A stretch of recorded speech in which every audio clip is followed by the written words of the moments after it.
With the Red Sox, Keefe, somehow, some way, they're better. These guys? They're better all of a sudden without Rafael Devers, and maybe that's too strong to say, and we don't know it. To say that they're actually better off without Devers, I thought they could be. Breslow felt they could be. You felt they could be. Mm-hmm. Right now, the offense is rolling without Devers. Can we say that? Like that's fair to say. They figured out their offense without Devers. The offense is cruising. Now, you could say, well, it's Cincinnati, Washington, Colorado. Which and I think that's fair. It is 100% fair. We need to point it out, but I think we also need to point out that they weren't exactly dominating the bad teams before. Nope. Right? Like even some of the games they'd score runs, they would still lose those games. So the fact that they're beating those teams is still a good sign. We marked it. The time they traded Devers away. For instance, with Devers against the White Sox in early April, they scored 1, 2, and 3 runs. They scored 6 runs in a series against the White Sox. Yeah. So with Devers, they weren't beating up on crappy teams. Blackjack McDowell and Bobby Thigpen. This ain't your older brother's Chicago White Sox. This is the current White Sox. So, that part was good to see. But we marked it at the time. They swept the Yankees and then traded Devers away on June 15th. They were 1 game over 500. Mm-hmm. They've played 20 games since. They're now currently 2 games over 500. So it's not like significantly better, but what happened was they had that long losing streak and they've been able to dig themselves out of it. The 2 losses in a row to Devers, right, at the end of the San Francisco series, and then the inexplicable sweep by the Angels was like, is this going to be rock bottom? They dipped to 3 games under 500, and I think a lot of fans were like, that's it for me, like, see you later. And then they were able to turn it around. And on the horizon, you have a guy like Alex Bregman returning. You got some of your young guys, specifically Roman Anthony, turning things around at the plate, getting a lot more comfortable. And you're like, okay, they're taking advantage of the easier schedule, which they weren't doing before. And you're looking around the landscape of the American League, I'm feeling pretty good. Roman Anthony, his numbers as a 21-year-old in the big leagues.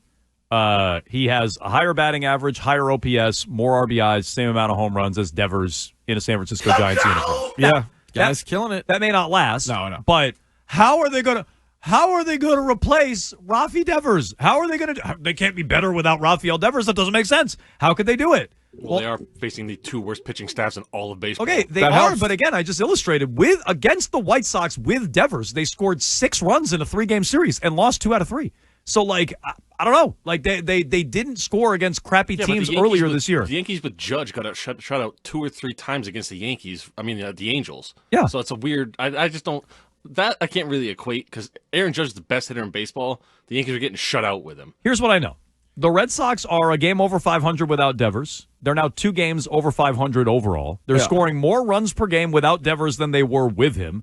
Meanwhile, the Giants went from 10 games over to 500. Over 500. The Giants. They're 2 games under 500, 9-11 with the Giants. Sabotaging the Giants. They're hanging on to a wild card spot after making a run at the division when they traded for him. Yeah. They're barely hanging on to a wild card spot. They're averaging less than 4 runs a game with Devers, who's hitting 240, 735 OPS, 2 homers, 9 RBIs. Right now, 20 games in for the Giants, 19 for the Red Sox. Red Sox are better.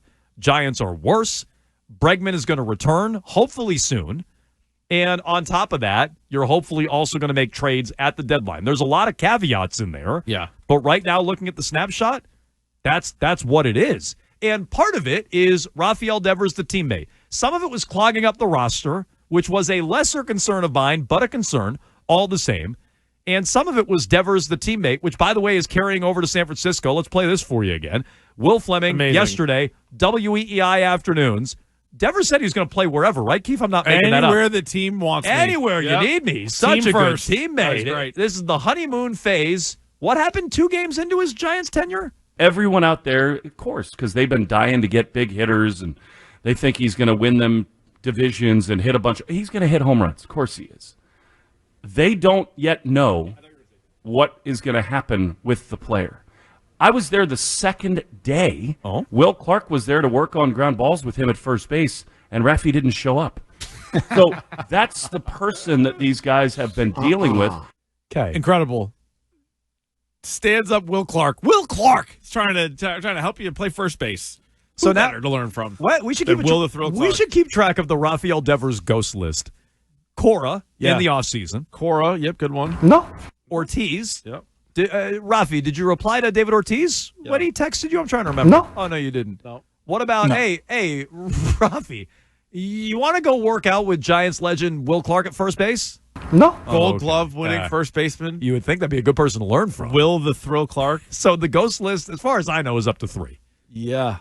Yeah, it's not good. And that was early. We thought the honeymoon phase might last a little bit longer. A lot of time was when a disgruntled player goes somewhere else. The day before, he was like, I'll play wherever they need me. And the next day, Will Clark is ready to go through the paces and work out at first base. Didn't and he blows him off once at first base? He worked out once the first day. That sounds right. Yeah, and he's like, all right, I'm done with this. Hammies are sore. Oh, the Red Sox are gone? I could stop pretending that I'm a good teammate? All right, nice. I'm done. Does he ever play the field? Glutes are barking at me, guys. I can't get out there. I need to focus on my strikeouts. Does he ever play the field? No. Yeah, I would agree with Rafi. Rafi. I agree. You got it. You got it. He's not playing the field. If you asked me this a couple weeks ago, I'd say sure. Especially in the middle of that Red Sox series. I'm out of spite. Yeah. Bare minimum, he'll play first base. Third base, he'll do something. Now, no, never playing it again. You think Buster Posey is like, this is a good... I mean... For them, they didn't give up anything. They didn't really. I mean, we'll see what Kyle Harrison ends up being, but they didn't really give up anything. But they are paying this guy's full freight. Look, I don't know how I don't know Giants fans super well. No. Right? I don't know that fan base super well. My wife is, I guess, kind of a Giants fan. She doesn't really care. But we had Will Fleming's brother, Sick brag, bro. Dave, on the show, who is the broadcaster for the Giants, and he was at the time very excited about Devers. He's the best hitter in baseball. He's like, he's got more extra base hits than anybody since whatever year. Right. I'm like, okay, yeah, who cares? How good is he? How good is he? He's overrated.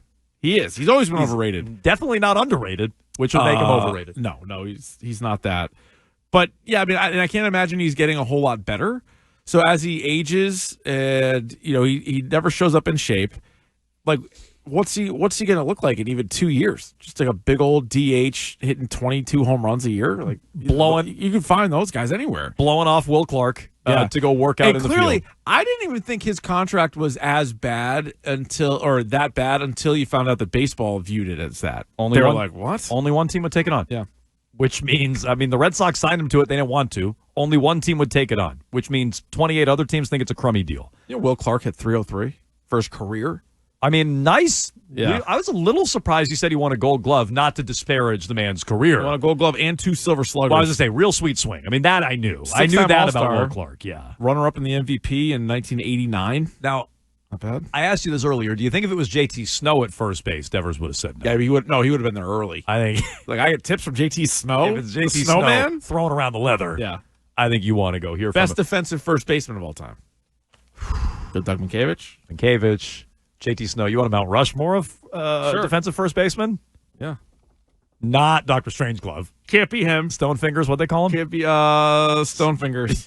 Yeah, Hank Aaron gave him that name. Yeah. Let's see. Who else? Don Mattingly could pick it. Oh, Mattingly. Good glove over at first. Yeah. Keith Hernandez known for his glove. Yep, that's a good one, too. Good target. Yep, great target. Yep. Those guys would have to be in the mix. I think we got it. Snowman. Hernandez, Snow, Mattingly, okay. Doug Mankiewicz. That's it. Eddie Murray won a couple of Gold Gloves. All right, calm down. Bleacher Report did a one of these lists in 2018 for the best first base. They had a list defensive. Of this? Casey Kochman. Oh, Kochman. Good glove. Yeah, Kochman. He was here. Yeah, sure Grace. was. Oh, yeah. Say it again. Mark Grace. Mark Grace was nice. Oh, real good glove over there. John Olerud. Yeah, he could stretch. Olerud. I love the fact that the photo they have of Olerud is him with the Red Sox. Nice. helmet on in the field. Got to have a helmet on all the time. He always wore the helmet. Someone called Vic Power. Played in the 50s and 60s. I'm sorry? Vic Power. Nice. Wow. Teixeira is on this list. Ooh. Dude, Vic Power. Teixeira was a good target. Helton. How long is this list? 10. Oh, 10. Top 10. So number four, JT wasn't that good at first, was he? Oh, there we go. Now we're talking. Helton was good, yeah. Yeah, so number 3, Don Mattingly. Yep. Mattingly. We had him on our Number 2, Pujols. I never thought defense when I think Pujols. No, I'm not putting Pujols on my Keith list. Hernandez, number 1. All right, 3. This is Bleacher Report 2018. All right, that's pretty legit.